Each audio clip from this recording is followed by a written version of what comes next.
Welcome, math lovers. Let's take a quick moment here and talk about the benchmark for our college algebra class.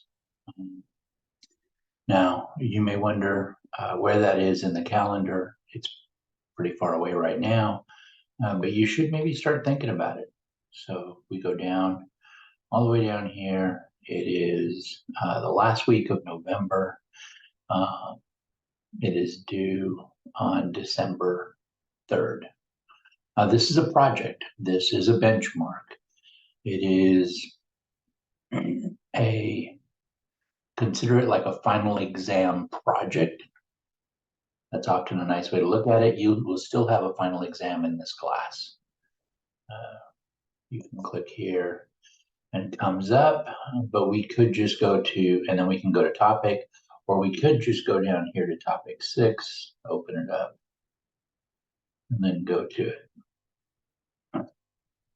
So here it is. It's worth 50 points. There is a rubric, and we can look at that. This is the start dates, and I think maybe that's a little confusing to a lot of students. Start dates are when you can turn it in. That's the first day you could turn it in. If you actually start a project on the start date, you probably won't finish it, or you will turn in substandard work. The hope is that you're looking at stuff earlier. This is just because of GCU's 7-day policy. We have a short window that you can turn them in. That gives us 7 days to get them graded, 7 to 10 days, and get them back to you. Okay. So if we look here, this is a compound interest and exponential growth project. You'll notice here that it says, gives you 5 little things here. One, you're going to view the attached PowerPoint to receive instructions on how to complete the project. You're going to conduct the appropriate research regarding credit cards and minimum monthly payments, and you'll record this information provided into a Word project template. Then you're going to do some math. You're going to work in the provided Excel spreadsheet to complete the appropriate calculations. And there actually is a video embedded in the Excel spreadsheet, or a link to a video that will help you fill out most of it once you've done the research. You could go there, but you couldn't start entering stuff because you haven't done the research. So you do need to do that first. You're going to do the analysis and you draw conclusions. So what does that mean? That means you are using your critical thinking skills that you have learned throughout this course, and you're going to record the information from your conclusions into the provided Word project template. You're going to submit both the Excel spreadsheet and the Word template. You're not going to submit the PowerPoint. That's just a guide for you.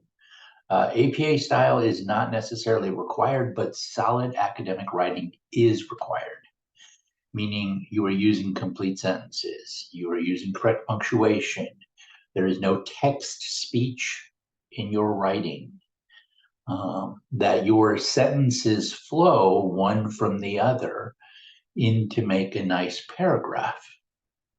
Proper academic writing.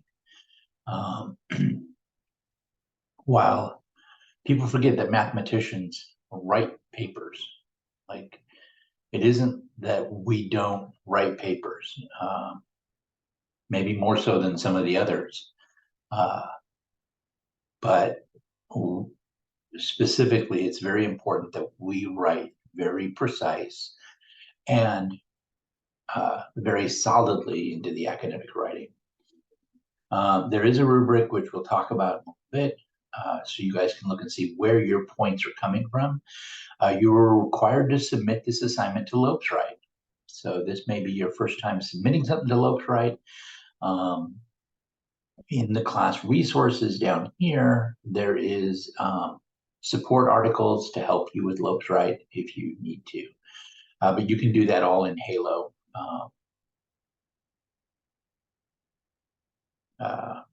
Well, that needs to be corrected. The assessment basically follows some general education competencies. So you demonstrate clarity and logic in asking relevant questions and acquiring knowledge. Part of the research aspect, you apply appropriate critical inquiry strategies, example, inductive and deductive reasoning analysis, evaluation, and synthesis to issues and questions, and you make informed decisions based on historical, current, reliable, and valid information. The internet is not reliable. Certain sites are reliable. The internet is not in and of itself reliable. I can find statements that contradict each other throughout the internet. Therefore, it can't be reliable. So you need to be able to judge what is a reliable source. So first place it tells us to do, download the PowerPoint. Let's do that. When you download the PowerPoint, you will click on the button. It'll open up the new window that says it's a preview. Please download for the full. We're going to go ahead and download. And then I'm just going to open it. And we can walk through that.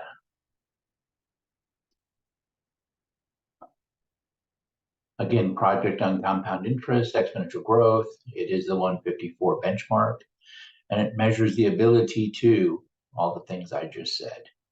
And I'm going to let you guys do the reading of all of these. I'm just going to briefly discuss each one. Exponential growth. So it talks about exponential growth here. What does that mean? This is the beginning of class that I'm going to announce that this is up here. You guys haven't got it really talking about exponents yet, but you will near the end of the class, the last topic 6, obviously, where this is. But you may want to get some information of what you might need prior to that. So this is an outline of what exponential growth is, how it works. This is written very mathematical. Some of you may be uncomfortable with that at this point. You won't be by the time we get here, because we will be writing mathematically. So part 1, this is the research, paying off a credit card. So you want to do a little research on how credit card companies determine minimum payments. They do not all do it the same way. It's nice to think that, but they do not. Some credit card companies do not actually expect you to pay off your credit card, ever. So your minimum payment is just the interest accrued. Some have certain percentages, and then you'll find that there's a standard that we can't get higher than. So you're going to determine some different minimum payments, whether that is maybe just interest, maybe interest plus 1%, plus 3%, whatever it might be. And you're going to compute interest on the balance. And this should include, or how they compute interest on the balance. Again, they don't all compute interest the same way. We like to think that interest is computed one particular way. It's not. Some do it on the previous balance. Some do it on the average of the previous month's balance. And there's lots of actually different ways. So you'll need to figure out how they compute interest on the balance. So you'll get a few of those. You'll get a few of how they determine their monthly payments, how they compute the interest. And this should include some discussion of what balance the credit card company is using in this calculation. Is it an average monthly balance? Is it the previous monthly balance? Is it a projected monthly balance? Like you normally have a charges on your credit card, you keep a balance on there. So they project. These are all things to consider, and you need to discuss those sort of things. There's also others. So you're going to write a brief comment on what you find, provide examples of each on the balance, the APR, which is the annual percentage rate, etc. That would be reasonable as of the time you are doing this project. Now, this is where you're going to cite sources. Again, this is research. You will cite using APA type styling. Don't just give me a link. That's not a citation. You will also use in-text citation to show me where it is. So I will get references on this information. One of the things here when you're doing this, you're going to explain examples, include in your examples a scenario in which you use the credit card between payments and explain how this affects the balance for each one of these different scenarios that you've chosen to include. I expect there to be more than one, probably 2 or 3 is reasonable. Because of the many different ways these are done, I don't expect you to do 70 or 80 of these, but a couple I do. And you'll talk about each one of these.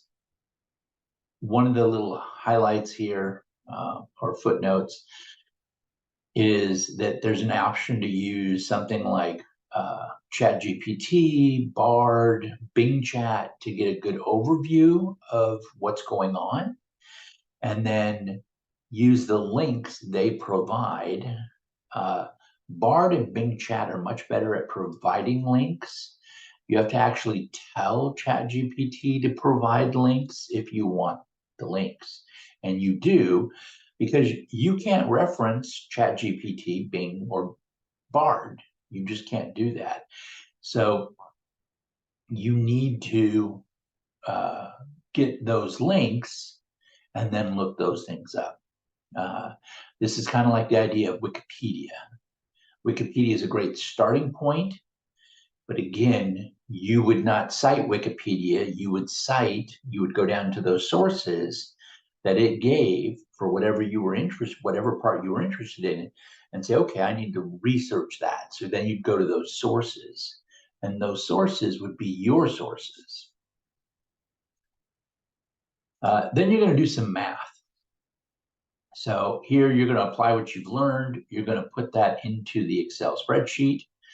And again, there is a video in there to walk you through the process. You're going to follow these guidelines. So you're going to do an example paying the minimum payment each month. Pay just 1 extra % above the minimum payment when it's less than a fixed amount, or just $10 more than the minimum amount once this is more than the payment computed by the percentage. You figure out how much you need to pay monthly in order to pay the full amount in 2 years, as well as how much you would end up paying if you did that. So you're going to do some different math with it. Then you're going to analyze the results.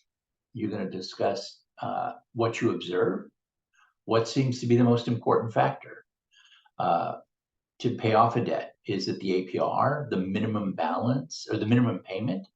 Or the minimum fixed payment once it's below a certain threshold. You're going to answer questions about these, answer these questions, and discuss those results. So this is the PowerPoint that's going to guide you. Let's go back here. Let's go back here. And then it says the Word project. So let's pull up the Word one. Let's open that up. No, here. No, here. There we go. And again, we will need to download it. And I'll open it. Oops, it's opening on the other screen. So I'll move it over.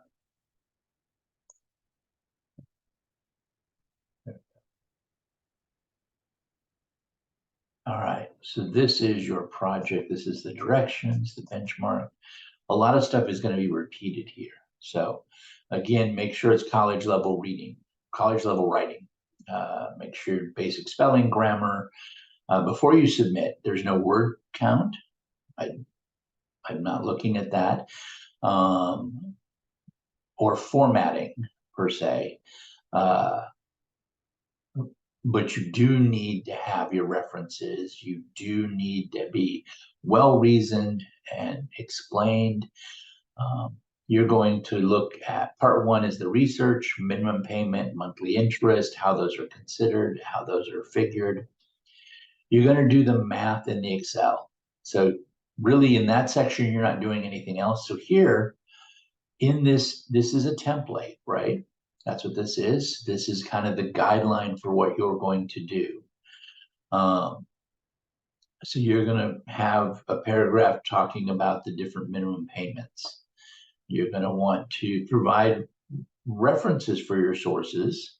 They will have a link in them because I'm assuming that none of you are actually going to a library and looking these up in old papers. Plus, that wouldn't actually be current, so that wouldn't help. And you're going to have a paragraph talking about the different minimum payments, how credit card companies figure those. You're going to have the different ways monthly interest is figured based on balances. So you're going to have a paragraph, maybe two, the Excel is happening. You don't need to do anything here. It's happening on the Excel page, which we'll open in a minute. If you haven't used Excel, you're going to get to. Excel is the #1 template, spreadsheet template, software used on the planet. And everybody, almost in any aspect of life, will use those spreadsheets.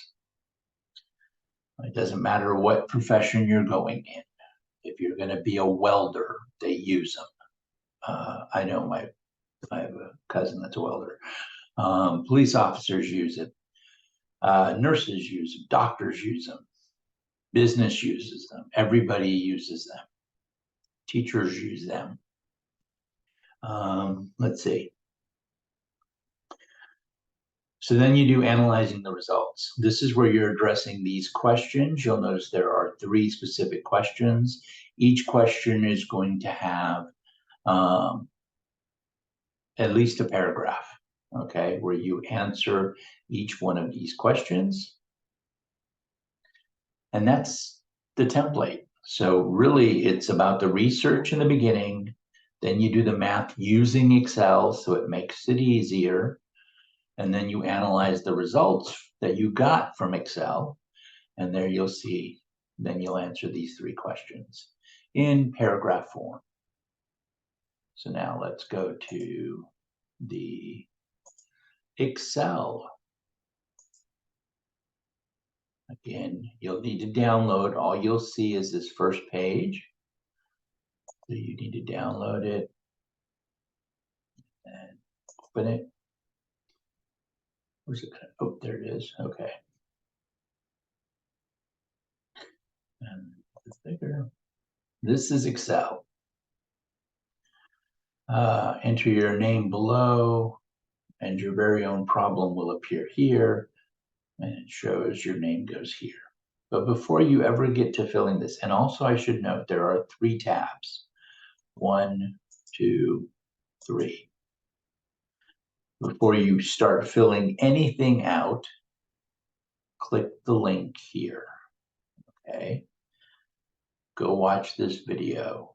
It's by a different professor, but he does a wonderful job walking you specifically through how to fill this thing out. So it will help with filling this out. It'll help with filling this out and this out. And then he's going to tell you, okay, now make these changes, which are changes that you've made based on what it says here. So you're going to be doing, his numbers won't necessarily match with yours, but the idea, the process is going to be exactly the same. And that way you can answer those 3 questions. Now you have to have done the research. You have to know, well, what's the minimum payment? What's the minimum payment additional percentage? What's their minimum payment, minimum payment? What's the, how do they figure balance? All of those things you need to already have, because then you'll just be plugging those values in and it'll spit out your answers. So please take the time to look at this. Again, you can't Some of it, the research you could actually start now. You could start looking at how those are. And remember, if you have a question, please let me know. You come to my office hours, come to the math center. We can meet, at the few minutes before class or a few minutes after class. But I want you to be successful with this project. So please take the time and consider it. All right, you guys. That is their benchmark on compound interest and exponential growth projects. Hopefully that's everything you need, but if you have a question, please come see me. All right, have a good day.